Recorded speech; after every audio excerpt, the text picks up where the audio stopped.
Bonjour, c'est Jean-Baptiste Collin, alias JBC. Donc, je suis artiste peintre depuis maintenant quelques années. Et c'est un intérêt pour la création artistique qui a débuté il y a maintenant longtemps, parce que j'étais un petit peu ce genre d'enfant qui griffonnait un petit peu les cahiers scolaires, faisait des petits croquis. Puis j'avais aussi un environnement familial qui était quand même plutôt favorable, on va dire, aux choses de la culture et de l'esprit, puisque mon père était prof. Et puis, à l'adolescence, est arrivé le goût de la peinture, en fait, et de l'histoire de l'art, de l'histoire de la peinture en particulier.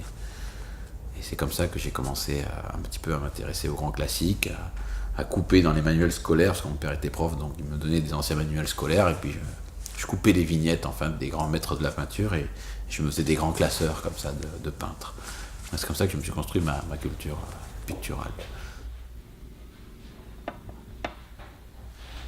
Donc moi, on va dire véritablement, mon apprentissage graphique s'est fait naturellement, enfin nature sur feuille.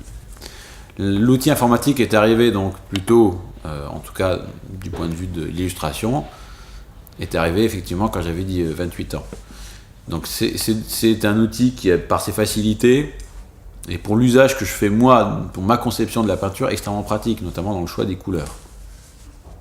Donc je me suis laissé un petit peu fasciner par cet outil pendant les premières années de mon travail dans la rue. À savoir, c'est vrai que j'imprimais tel quel mes visuels et puis je les collais.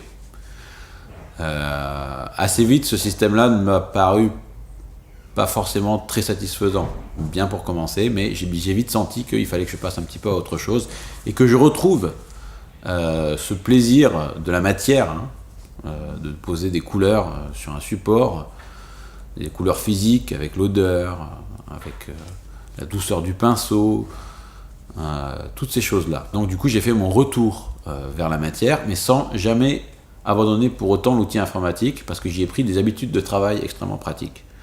Choix de couleurs, finesse des tracés, rapidité d'exécution. Donc finalement, moi aujourd'hui, le composé, il s'est un petit peu stabilisé. À savoir, je conçois sur ordi, et ensuite je suis en capacité de reproduire cette conception sur à peu près tous les supports, quelle que soit leur taille.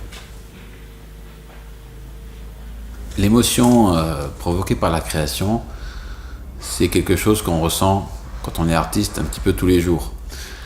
C'est pas aller au travail et commencer à être artiste à 9h du matin pour cesser de l'être à 18h quand on revient du travail.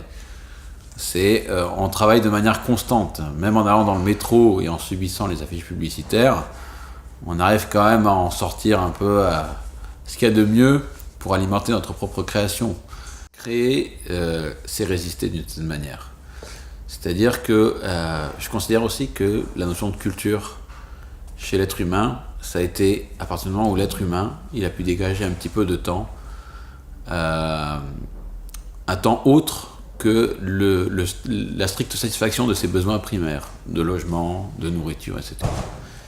Et la création, que ce soit par le chant, par la peinture, etc., c'est quelque chose de très ancien, mais ça correspond aussi toujours chez l'être humain, cette part d'irréductible, cette part de liberté qu'il arrive à se dégager malgré les contraintes matérielles qui nous incombent à tous.